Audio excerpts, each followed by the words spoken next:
এটা কি জঙ্গলের সৌন্দর্য প্রতিযোগিতা? কি রে কালু, জঙ্গলের সৌন্দর্য প্রতিযোগিতায় অংশগ্রহণ করবে নাকি? ওয়ে, সৌন্দর্য প্রতিযোগিতা চেষ্টা তো করতে হবে। যদি ভাগ্য বলে আমি প্রথম হয়ে যাই। হবে হবে। কেন রে, আমার রংটা কালো বলে লেজবালা? তুই জানিস কি কালো রঙের 7টা শোভা? হবে, কিন্তু বাকি 93টা তো ফর্সা রঙের। তাদের সাথে হবে তোমার কালো রঙের প্রতিযোগিতা। তো কি আমি কি প্রতিযোগিতায় অংশ নিতে পারবো না? রংটা ফর্সা হলে আমিও প্রতিযোগিতায় অংশ নিতে পারতাম। ও বাঁদর ভাই, ফর্সা হওয়ার কি কোনো উপায় আছে? হ্যাঁ তো, মগজের কসরত করলে বুদ্ধি ফর্সা হবে, উপার্জন করলে পকেট ফর্সা হবে। কিন্তু তুই ফর্সা হবি না কালু। ওকে, আমি চলি। হে ভগবান, আমার এই রঙের জন্যে আমি প্রতিযোগিতাতে অংশ নিতে পারছি না।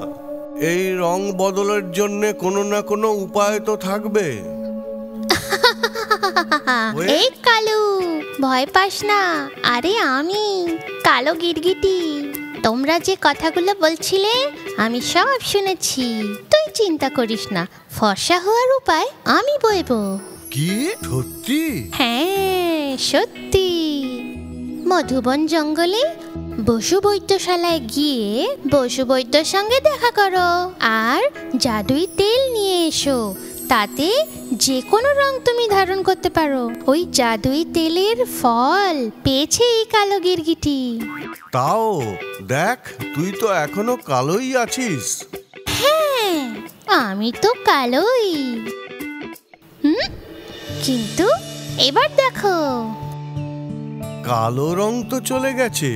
এইরকম যে কোনো রং আমি ধারণ করতে পারি। এই দেখো দেখো, আমি এখন সাদা। সব ওই জাদুই তেলের চমৎকার। আরে গিরগিটি করে, আমার ওই তেলটা অবশ্যই চাই। যতই কষ্ট হোক না কেন, এ কালো রং থেকে মুক্তি চাই। তাহলে আমরা কালই যাব।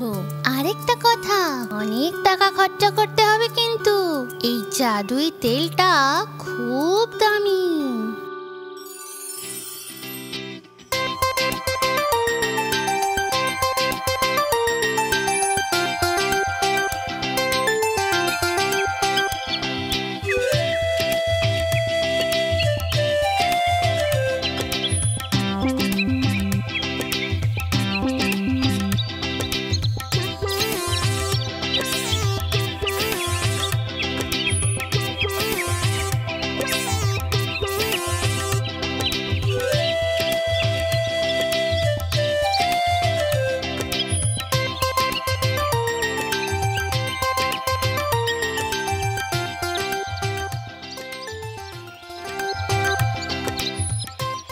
আরে চলতে চলতে ক্লান্ত হয়ে গেছি। ক্লান্ত হবে না কেন? তোমার কাঁধে যে কত বড় বোঝা। আমার ওজন আজকাল একটু বেড়ে গেছে। খাওয়া দাওয়ার নিয়ম মানা খুব জরুরি। আরে মধুবন জঙ্গল তো আর বেশি দূর নয় না? এরকম করে চললে তো আজকে পৌঁছাবো না। একটু তাড়াতাড়ি চলো না। গিরগিটি তো কালুকে নিয়ে আসবে বলেছিল, কিন্তু দেখতে পাচ্ছি না। আমাকে বোকা বানালো না তো? নমস্কার বৈদ্যি মশাই। কি ব্যাপার গিরগিটি, আজকাল তুই কাঁধে চড়ে ঘুরছিস নাকি? কি করব বৈদ্যি মশাই, এখান পর্যন্ত আসার জন্যে এরকম একটু করতে হয়। কোনো ব্যাপার নয়। এই কিসে যার ব্যাপারে বলেছিলি তুই?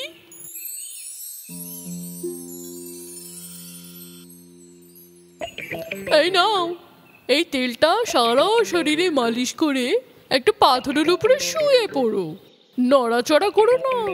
ঠিক 1 মাস পর তুমি এই জাদুই তেলের মজা দেখতে পাবে। যদি এর মধ্যে জাদুই তেল শেষ হয়ে যায় তাহলে? বারবার এখানে এসে কিনে নিয়ে যেও। কোনোবার বাদ পড়ে গেলে কিন্তু আবার প্রথম থেকে শুরু করতে হবে। চিকিৎসা কোথাও থেমে গেলে কিন্তু আরো বেশি কালো হয়ে যাবে। এটা কোনো মজা নয়। যাই হোক না কেন, এই চিকিৎসাটা আমি অবশ্যই করাবো বুদ্ধিমশাই। ও গিরগিটি, চলো তাহলে এবার। আমার লেজের মালিশ এখনো বাকি আছে, তুমি যাও। ঠিক আছে, তাহলে আমি আসছি। জাদুই তেল দিয়ে মালিশ করছি 1 মাস হয়ে গেল। পয়সা খরচা করতে করতে আমি তো কাঙাল হয়ে গেলাম, কিন্তু কই ফর্সা তো হচ্ছি না। এ সপ্তাহে তো তেল নিতে হবে, এবার আমি কার কাছ থেকে ধার নেব? কিরে ভালু, এই রোদেতে পাথরের ওপরে বসে আছিস? আরে মশাই, আমি জাদুই তেল লাগিয়ে বসে আছি এখানে। জাদুই তেল আবার কি? ও তেলে আবার কি হয়? ওই তেলটা লাগালে মনের মতো রং পাওয়া যায়। ওই তেলটা লাগিয়ে গিরগিটি নানা রকম রং বদলায় দেখেছি। আরে মূর্খ, গিরগিটি তো যে কোনো রং নিতে পারে। আক্রমণকারীদের হাত থেকে বাঁচার জন্যে ওদের প্রকৃতি এই বরদান দিয়েছে। এটা কোনো ছলকপট অথবা জাদুর তেলের মালিশেই হয়নি। পাখি ও পশুদের রং ও সৌন্দর্য প্রকৃতির বরদান। যে নিজের সৌন্দর্যে গর্বিত নয়, সে তো একদমই মূর্খ। হাতিমশাই, তাহলে গিরগিটি আর শিয়াল বৈদ্য আমাকে বোকা বানালো, তাই না?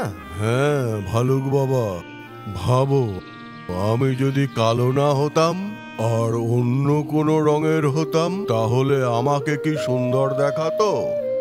অবশ্য তুইও একটু বুদ্ধি দিয়ে ভাব। ক্ষমা করো মশাই, আমার ভুল আমি বুঝতে পেরেছি। আমি আমার নিজের সৌন্দর্যে গর্বিত। হ্যাঁ, বুদ্ধিমান ছেলে।